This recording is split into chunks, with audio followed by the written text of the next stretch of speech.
c'est... Christophe, bonjour. Bonjour. Tu viens de la Corrèze. Exactement. Mais pas que. Vous allez voir. Tu fais plein de choses. Est-ce que tu peux me raconter tes vies professionnelles? Alors, tu as beaucoup de temps là à perdre parce ouais, que... Vas-y. On a piqué les disques durs cette nuit, on peut y aller. Donc, j'étais enseignant durant plus de 17 ans à l'étranger, dans différents pays. Et depuis les années 90, en passant par la Chine, la Tanzanie, les Émirats Arabes Unis, les États-Unis, la Turquie. Donc tu as vu plein de modèles pédagogiques différents. Ah oui, tout à fait. Voilà. J'ai enseigné dans des établissements français avec l'AEFE, mais j'ai aussi enseigné dans des établissements privés aux États-Unis, entre autres. Et puis, on va dire mon dernier déplacement ou mon dernier poste exotique, c'était la Guyane française. Je sais que tu allais dire Brive, mais non, c'est la Guyane. Non. Brive ressemble, enfin, la Corrèze ressemble beaucoup au niveau verdure à la Guyane, quoi. Donc j'ai fait 4 ans, dont 2 ans sur le fleuve Maroni en tant qu'animateur TIS et à désenclaver les sites isolés des écoles et des collèges en installant des connexions satellitaires et en assurant la formation des enseignants dans ces lieux reculés. Donc, quand on dit le numérique partout, c'est possible voilà. Ah oui, c'est tout à fait possible. C'est tout à fait possible. Voilà. Après, ça a un coût, mais et surtout en formation. Et surtout en formation. Donc aujourd'hui, tu as Canopée Corrèze. Tout à fait, oui. Et donc beaucoup de tablettes, plus de 12 000 tablettes distribuées aux collégiens et aux enseignants.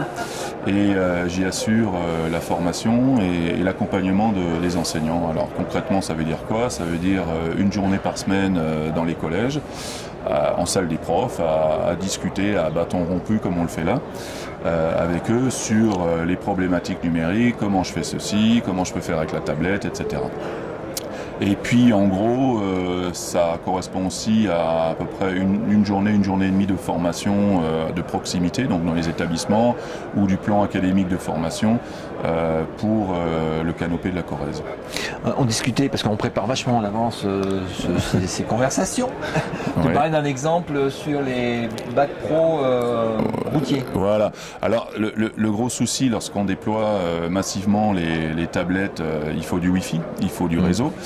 Le réseau étant inégalement réparti sur le département de la Corrèze, et même dans les établissements où il y a de la fibre, quand on a 400 tablettes qui se connectent, parce que plus il y a de formation, plus il y a d'usage.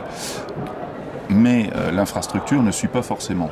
Donc on a des établissements où par exemple, je prends un exemple, le prof de géo dans sa salle n'a pas de Wi-Fi ou même de prise RJ45 parce que ça n'a pas été câblé, donc il faut lui apporter une solution. Les profs de gym sont dans les gymnases, mais généralement ces gymnases ne sont pas équipés d'une borne Wi-Fi. Ouais, alors comment est-ce que, alors on vient me voir, moi, mais attends, c'est bien beau, on me donne une tablette, mais moi comment je fais pour filer ma fiche d'observation aux élèves sur leur tablette? Alors donc je me suis mis à cogiter un peu, à regarder à droite à gauche, et je suis tombé sur la Pirate Box, la Bibliobox. Tu n'aurais pas fréquenté un François Bouquet, toi? C'était, en fait, on se fréquentait sur la même thématique, mais sans le savoir. D'accord. Et donc, j'ai testé, et puis je leur ai proposé cette solution-là. Alors, le principe est le suivant, on a un petit boîtier dont on modifie la configuration pour en faire un espèce de serveur de ressources où les ressources sont sur une clé USB. Alors il n'y a pas de connexion Internet, mais les élèves se connectent sur cette borne, récupèrent leurs documents en Wi-Fi, voilà, et peuvent serveur Wi-Fi. Voilà, serveur Wi-Fi, un petit routeur Wi-Fi. Un petit routeur Wi-Fi, et le tout pour aller 35 € avec la clé USB, une fois qu'il est bidouillé. Donc on a fait des tests avec des profs de gym, on a fait des tests avec certains profs, et puis c'était parti. Et actuellement, en grosso modo, il y a une 60aine de boîtiers qui circulent sur la Corrèze, et les profs en entendent plus parler. Alors j'ai un exemple d'un prof d'anglais qui est sur 3 établissements et qui n'avait pas de tablette, d'accord, puisqu'il est arrivé après la dotation. Et donc durant l'année, il faisait en gros 500 photocopies par semaine. Il est venu me voir, je lui ai expliqué la configuration, je lui ai prêté un boîtier, et il est descendu à 50 photocopies par semaine, et heureux comme tout. Ensuite, un deuxième cas de lycée professionnel où les bacs pro chauffeurs routiers, ça a un autre nom, hein, mais conduisent les camions. Voilà, c'est-à-dire qu'ils partent toute la journée avec un prof faire de la conduite dans un camion. Ils sont 4, il y en a un qui conduit, 3 qui préparent le code.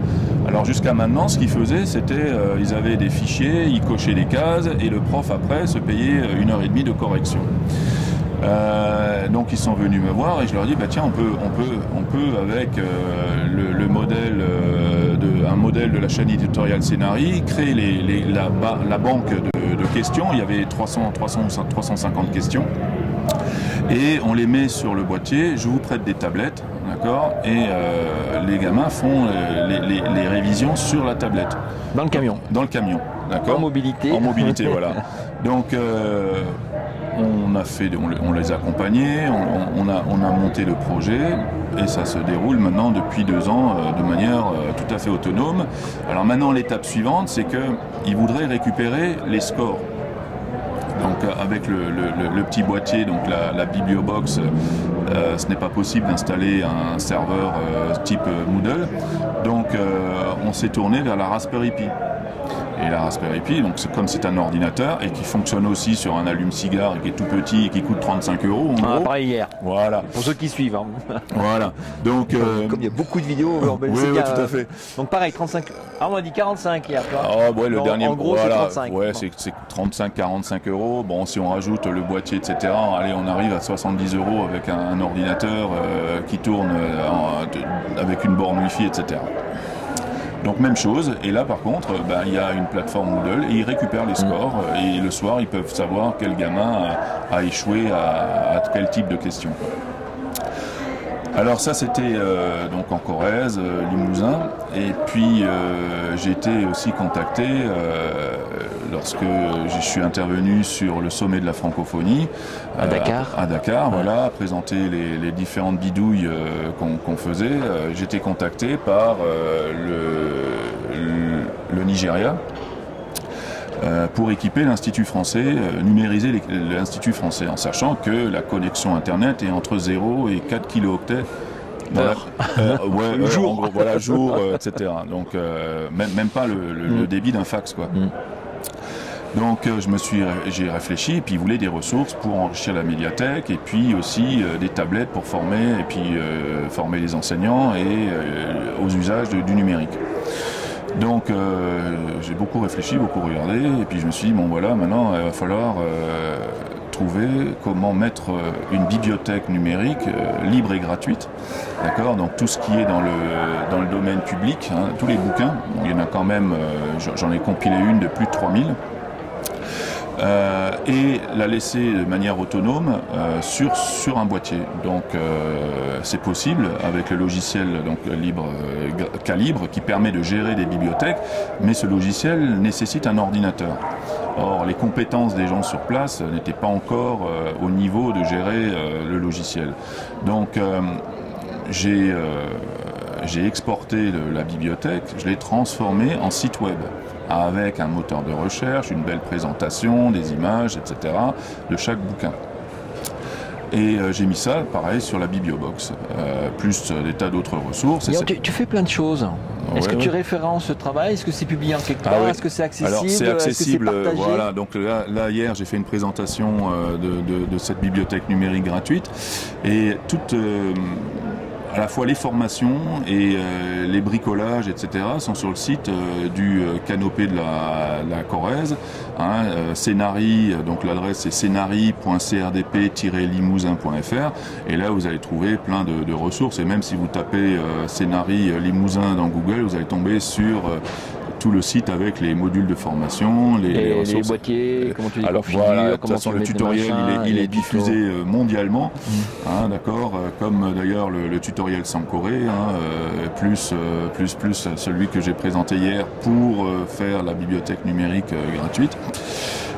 Et donc ça permet d'avoir à faible coût, je veux dire, à part le temps de travail, hein, bon, ce que j'ai expliqué un peu, il faut une 40aine d'heures pour nettoyer les métadonnées de la bibliothèque, pour avoir quelque chose de propre, mais le coût est 0.